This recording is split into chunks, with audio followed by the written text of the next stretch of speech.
Tai kaip apskaičiuoti darbą atliktą suspaudžiant dujas? Keliaujame formulyną, ieškom formulių. Taip, tai dujoms besiplečiant ar spaudžiant jas, darbo formulę naudojam šitą.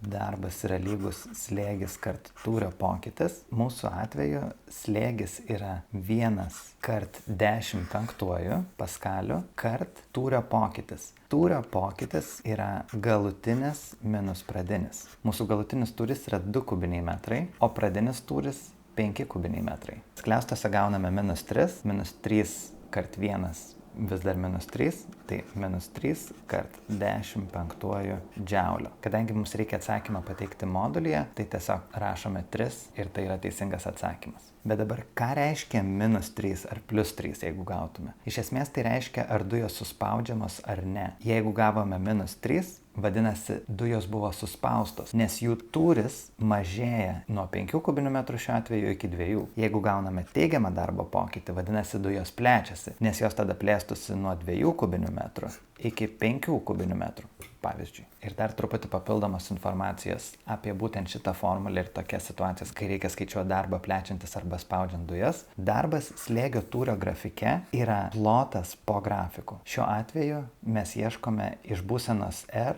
į būseną P. Vadinasi, čia yra mūsų grafikas. Plotas po šito grafiku skaitytųsi šitas stačiakampis. Šito stačiakampio plotas ir yra atliktas darbas. Nes pažiūrėk, stačiakampio kraštinė yra slėgis, kita stačiakampio kraštinė yra tūrio pokytis. Slėgis kart tūrio pokytis ir yra darbas. Ir tai galioja bet kokiai grafiko formai. Pavyzdžiui, jeigu mūsų prašytų apskaičiuoti darbą plečiantis dujomis nuo P iki O taškų, tai šitas plotas ir būtų dujų atliktas darbas joms besiplečiant.